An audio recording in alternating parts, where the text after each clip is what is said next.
ताकत तीनों है, महान जवान, किसान और जनता महान। बड़ी खबर, बिहार चुनाव से पहले कांग्रेस का आरोप। पीएम ने भागलपुर की 1050 एकड़ जमीन अडानी को सौंपी। प्रधानमंत्री नरेंद्र मोदी के बिहार दौरे को लेकर कांग्रेस ने तीखा हमला बोला है। कांग्रेस प्रवक्ता पवन खेड़ा ने प्रेस कॉन्फ्रेंस कर दावा किया कि भागलपुर के पीरपेंती इलाके में 1050 एकड़ जमीन और करीब 10 लाख पेड़ मात्र ₹1 प्रति वर्ष की दर पर 33 साल के लिए अडानी समूह को सौंप दिए गए हैं। खेड़ा का कहना है कि इस सौदे के तहत अडानी समूह 2400 मेगावाट का पावर प्लांट लगाने वाला है, जिसकी अनुमानित लागत लगभग 21,400 करोड़ रुपए बताई जा रही है। उन्होंने आरोप लगाया कि यह जमीन किसानों से धमकाकर और जबरदस्ती छीनी गई और आज जब प्रधानमंत्री मोदी इस प्रोजेक्ट का शिलान्यास करने बिहार पहुंचे तब ग्रामीणों को नजरबंद कर दिया गया ताकि वे विरोध न कर सके। पवन खेड़ा के आरोप, वोट चोरी का इंतजाम भाजपा ने कर लिया है। अब जाते जाते सारी चीजें अडानी को सौंप रहे हैं।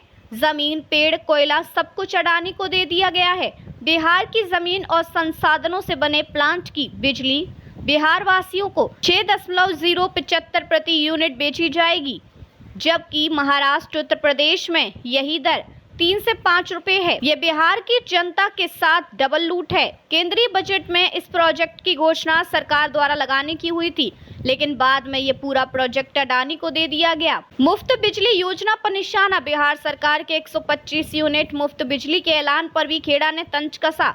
उनका कहना था कि मुफ्त बिजली टैक्स पेयर के पैसों से दी जाएगी, लेकिन अडानी को 6.75 रुपए प्रति यूनिट का भुगतान होगा, यानी जनता की जेब से पैसा निकालकर अडानी की तिजोरी भरी जाएगी। चुनाव से पहले बड़े प्रोजेक्ट्स का सौदा, खेड़ा ने आरोप लगाया कि भाजपा जब भी चुनाव में हार का डर होता है तब अडानी समूह को बड़े बड़े प्रोजेक्ट्स सौंपे जाते हैं। उन्होंने महाराष्ट्र, झारखंड और छत्तीसगढ़ में अडानी समूह को मिले प्रोजेक्ट का भी जिक्र किया।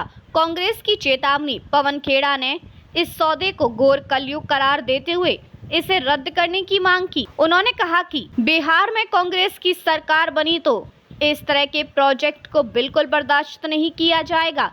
पृष्ठभूमि व अन्य तथ्य, ये प्रोजेक्ट भागलपुर जिले के पीरपेंती प्रखंड में प्रस्तावित हैं। जमीन उपजाऊ है और यहाँ आम, लीची और यहाँ सागवान के बागान मौजूद थे। बिहार सरकार का दावा है कि इस पावर प्लांट से राज्य की बिजली समस्या का समाधान होगा और स्थानीय युवाओं को रोजगार मिलेगा। वहीं स्थानीय किसान संगठन और विपक्षी दल इसे किसानों का शोषण और निजी पूंजीपतियों को फायदा पहुंचाने की साजिश बता रहे हैं। ऊर्जा मंत्रालय की रिपोर्ट के अनुसार इस पावर प्लांट का लक्ष्य 2029 तक उत्पादन शुरू करने का है। निष्कर्ष, कांग्रेस ने पीएम मोदी और केंद्र सरकार पर गंभीर आरोप लगाए हैं कि बिहार चुनाव से ठीक पहले अडानी समूह को फायदा पहुंचाने के लिए किसानों को जमीन और प्राकृतिक संसाधन सौंपे जा रहे हैं। दूसरी तरफ सरकार का दावा है कि ये परियोजना राज्य के औद्योगिक विकास और बिजली आत्मनिर्भरता के लिए महत्वपूर्ण है। अब देखना होगा कि इस मुद्दे का चुनावी राजनीति पर क्या असर पड़ता है। क्या ये विपक्ष के लिए बड़ा हथियार बनेगा या फिर सत्ता पक्ष इसे विकास की राजनीति बताकर जनता को साध लेगा। देखते रहिए changing future TV. Like, share और सब्सक्राइब करना ना भूलें। देश, दुनिया और भविष्य की सबसे बड़ी खबरों के लिए।